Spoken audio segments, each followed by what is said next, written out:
Well, like you quite rightly defined, heat waves are a season of unreasonably high heat, and it comes with all its added environmental and health challenges. And why we seem to be having excessive heat at present, which can be attributed to the increase in the number of greenhouse gases that are being produced, the climate change that we are seeing, deforestation, urbanization. There are so many causes of these of the things that lead to this heat waves that we're seeing right now. The causes can be both natural and human induced, induced by human behavior. But we have to admit that in the last 2 or 3 years, it has become quite significant. Okay, so what are the illnesses this weather condition could cause to our health? Well, the effects are both immediate, short term, medium term, and long term. In the immediate is the heat exhaustion and heat stroke. And a lot of people have found that that is an issue because despite the fact that we live in essentially a tropical part of the world and we should by logic be used to high heat. We find that there are a lot of people who are experiencing symptoms of dizziness, of nausea, dehydration, rapid heartbeat, and in some cases, even some severe cases, they can have loss of consciousness. And that is becoming a little bit more frequent than was used to because people are being exposed to high heat for longer and longer periods. Dehydration is actually quite serious and it's worse in the what we call the extremes of age, the very young and the very old, because somehow the dehydration may not necessarily provoke a sense of thirst where they are actively asking for water. Then there are the respiratory issues because heat waves are associated with a lot of air pollution and this can cause an increase in respiratory illnesses. We're having a lot more people coming in complaining of asthma. In the medium term, in the short to medium term, of course, as you mentioned, crop failure means that there's a loss of uh, food and malnutrition becomes an issue. The loss of water, the drying up of natural water sources in the heat wave means that we have what are called water deserts appearing, and people now start migrating from place to place looking for water for themselves, for their cattle, for their animals. And then, of course, there are other issues. There are skin problems that can happen in the inability to wash properly, or the excessive heat and sweating can cause skin rashes, fungal infections, sunburn. So there are all sorts of things that can happen. Some of them are by virtue of the other conditions that the heat wave causes that also has an effect on health. Okay, currently it looks like all the cooling gadgets are really not working. Some of them just blow hot air. But how do we cope with the waves, the heat waves this time around? Well, this is the paradox that we are facing right now. I mean, I'm sitting here and I must confess to you that I have been so uncomfortable. I've got both air conditioning and fan blowing in order for me to be in a state of mind to even answer your question. But at the same time, I'm acutely aware of the fact that the use of the air conditioning means that I am also adding to the emission of greenhouse gases. That is going to further exacerbate the problem. So there are all sorts of things that we really ought to do. Again, starting from me personally to the community that I live in, to the nation. We individually, I can, for instance, drink a lot of cold water, even just drinking water, whether it's ice cold or room temperature water. A lot of drinking water has to replace the sweat that I've lost and helps my body temperature to regulate itself. I often find that when I'm going out like I'm going to work or I'm going to class, the shirt I wear, if I wring it out in water and wear it damp, it cools me naturally, you know. Okay. Allowing trees and plants and shrubbery around your home helps to what we call reduce the solar radiation, which helps to cool the house and cool the environment that you live in. And of course, if you're in a place where you can build your own home, you can add to your home, building porches and shading your windows so that the walls of your house are not in direct, don't the sun rays don't, you know, shine directly onto the walls, can also help in cooling the home and whatnot. People I mean, my grandmother used to do it. Curtains, the wall hangings and the door hangings that she would hang, should have also squeezed out in water and rehung them damp so that they also help to cool the environment. But as a community, we do need to plant more trees. We should Okay. stop cutting down our trees. We should help to plant more trees. We should encourage green spaces, particularly in our urban areas. We need to have a lot more green spaces because the loss of the green spaces is adding to the heat that we are seeing. And of course, as a nation, we need to reduce our carbon footprint.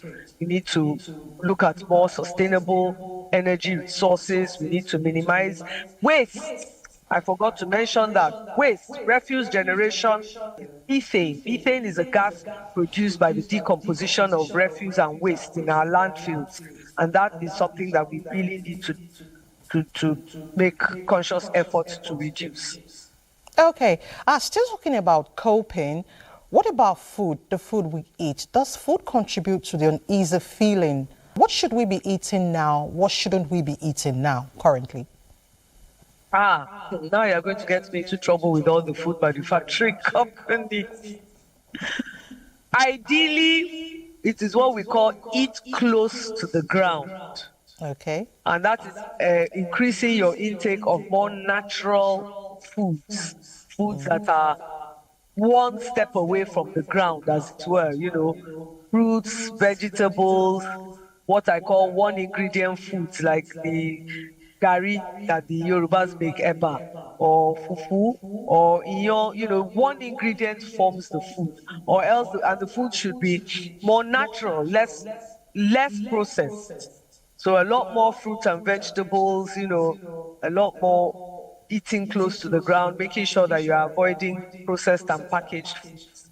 Because it is the additives and the things in these processed and packaged foods that increase the inflammation of the body and causes us to produce more sweat. I am guilty of enjoying a hot cup of tea in the middle of the afternoon, but that is because I like my hot cup of tea. Yes, it does make me sweat. And I do have the luxury of being able to drink that hot cup of tea and have a fan blowing me so that I can cool down. But otherwise, no, it really is a personal preference. I tend to love ice cold water, and everybody is saying, doctor, you are old, you are getting older now, you shouldn't be drinking cold water. And I keep asking, who said that? Show me the journal, the article, who is the scientist, what did they base their research on? It really doesn't matter. If you prefer your water ice cold, by all means, go ahead and enjoy it. If you prefer your water room temperature, by all means, go ahead and enjoy it. But drink water. That's the bottom line. Drink plenty of water. In this heat, in our environment already, we already recommend 3 to 4 liters of water a day over a staggered period. Whether you drink it as water or orange juice or tea or coffee, have sufficient water. Even soup, pepper soup is water. Fruits and vegetables, it has a lot of water, but drink sufficient water. And now with the heat waves on, you need to be consciously making sure you replace your fluids. Okay, somebody talked about carbonated drinks. Are they advisable at this time? Why do you want to put me in trouble with the food manufacturing company? No, I'm sorry. No. Okay. We should certainly not be drinking as many carbonated drinks as we are drinking.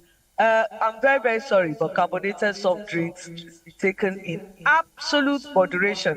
I think we should go back to what we used to do when we were growing up. We only had carbonated soft drinks on your birthday and at Christmas or Easter. So once, twice, maximum 3 times in a year. All right, talking about persons with cardiovascular issues, what do we wear this season, especially those with such ailments? I do like a lot of our native costumes, our native gear, they seem to have evolved because of the part of the world where we live. So, for the women, the buba and the ro, the blouse and wrapper leaves you cool and comfortable and decently covered. For the men, the buba and shokoto, the jalabia, particularly when they wear the white, even an agbada in white, forms a heat shield, as it were, and allows the body to cool while reflecting away the sun rays. But really, so long as you're decently covered in a socially acceptable manner and you are comfortable, you can wear anything. Okay, what about cotton? Socially Do we have acceptable manner. specifics? Do we have specifics when it comes to the material? Polyesters, No, nilos, I would also say cottons? natural fibers, cottons, and yeah, breathable Okay. fabrics, certainly. Nowadays, it's difficult to say polyester or nylon or this or that because they're making a lot of these things very breathable. Because the issue is the fabric needs to be breathable and it needs to be able to wick the sweat away from the body. So nowadays, there are a lot more fibers that do that. I don't know the specifics, I must confess, but so long as it feels comfortable and it doesn't trap heat into the body or trap sweat on your body that can lead to rashes, body odor for one thing, and rash, then fine, yes. Before we conclude, Doctor, for babies and pregnant women, what should be the style right now, health-wise? Eating, clothing? Plenty of fluids, babies, pregnant women, plenty of fluids, lots of breathable fabric. Stay in the shade as much as you can, out of direct exposure to the sun, certainly. And don't forget that with babies, it's very difficult. It's impossible almost to tell when they're dehydrating. So keeping them well hydrated is very important. For babies that are under 6 months that we recommend exclusive breastfeeding for, it's a lot easier because once the baby is being fed, breastfed exclusively and is being breastfed on demand, the chances are the baby is getting as much fluid as he or she needs. Is when they start coming off the breast milk and they're getting to the age of 1.5 to 3 to 5 years, that it becomes a little bit more dicey to be sure that. So it's always good to offer young children as many cups of water as they can take. They're playing outside, they're active, they're running around. That's a sign that they're well hydrated. And every sort of 15, 20 minutes, offer them a cup of water. 1 or 2 sips is all they need, and they'll rehydrate and get back to doing what they do best, play and make trouble. Okay, Doctor, let's conclude with asthmatic patients. Do you have tips for them this season? Yes, I do. You must, as much as possible, make sure that you are, first of all, make sure you're insured.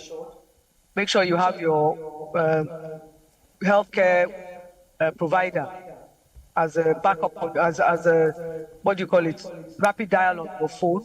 And make sure you have your drugs to hand. Using an inhaler, make sure you have a backup inhaler. If you have to have inhalers in every handbag, briefcase, office, home, in every room in the home, your loved ones should have, your mom, your significant other should have a backup inhaler for you. And to make sure you stay away from polluted areas. It's very difficult in this part of the world now to say that because a lot of us are relying on generated electricity, which means that the generators are also causing a lot of air pollution, but you have to be extremely careful. And the minute you have difficulty in breathing, please don't hesitate and think that, oh, this feels like what I had last week, I can manage it. No, please see a specialist, your care provider, as soon as you can, please. Dr. Alero Roberts, Associate Professor of Community Health at College of Medicine, UNILAG. We want to thank you so much for enlightening us. Thank you for your time. Thank you so much for having me.